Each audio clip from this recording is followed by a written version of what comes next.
rolling. G'day. Felt the need today to have my say on a few things that have been bothering me over the past few weeks, things I've read and things I've witnessed and the news I've watched, and thought it was time for Kazzie to have her say and just get people talking about some things that I think we maybe overlook or we take for granted. My first beef is with the New South Wales government, who have got our poor police men and women who, like them or not, if you're not doing anything wrong, then they're not too bad, I guess. Or if you're doing something wrong, they're evil because they're going to bring you in and you're going to get in all sorts of trouble.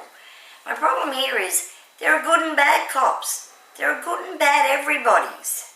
And the sooner we accept that, life with the police could get a little easier.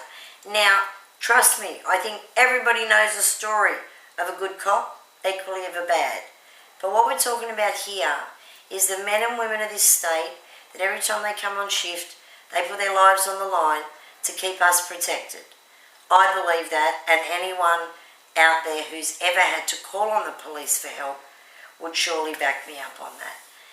Now, our government here in New South Wales is saying that their disability pensions should be cut, or in some cases completely stopped. Now, I don't know about you, but you couldn't pay me enough to do their job. And we all know how underpaid they are.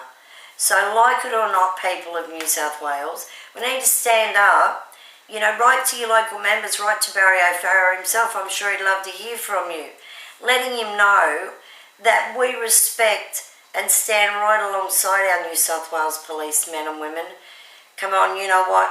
We've got to prove that in this state, we won't tolerate our emergency services, be that our police, our firemen and women, our nurses, all grossly underpaid, all told now that they'll do as they're told and go back to work.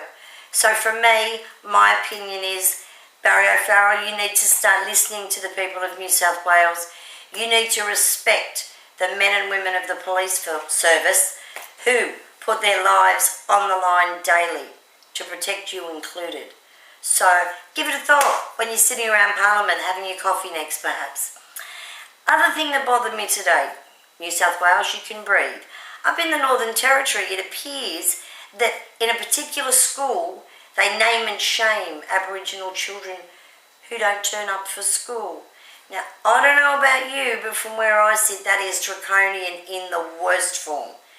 We can't name and shame children. Do they know nothing of what that will do to the children? How about we work out a way to help, educate and enlighten? Now there's a thought. How about instead of naming and shaming children, we name and shame pedophiles and sex offenders? Oops, no, we can't do that because their human rights come ahead of all others. And that's all I'm going to say right there because I could get a little upset. Upset. Now there's a word. I got an email this evening from a lady in the UK telling me of a story that she thought I needed to see. Well, it wasn't long before I realised this rant was required. In the Daily Telegraph over in the UK, Helen Reece, an academic. Don't you love that word, academic? What they want you to believe that word means is they're smarter than us because they went to school for longer. Bah humbug, you're smarter than us. When it comes to child abuse and child abuse related issues, trust me, give me a survivor any day. I'll listen to them because I can believe them. I listen to them because they're still here. Excuse me. I listen to them because they know truth. An academic can read, can learn, can repeat. Now, I'm not saying there aren't many amazing academics, but what I'm saying is the amazing academics give the true survivors of child abuse the credit, the respect, and the admiration they deserve. So when Helen Reece approached her state secretary and asked for the laws to be relaxed, allowing pedophiles and sex offenders to adopt, to work with children, I struggled for an hour to stop swearing at anything that came in my reach, be that the TV, the fridge, the washing machine. It is outrageous beyond any words I've got. So I trotted myself over to a couple of social network sites to see if the story had been picked up there. Oh my stars, yep, it was all over the place. And you know, the comments, while some of them I won't repeat, one might just say that, Helen Reece, you have reason to hang your head. Actually, if I can quote Kendall from one of the social network sites who said, and I quote, "Go to hell, Helen Reece. You are a blight on society and you should hang your head in shame."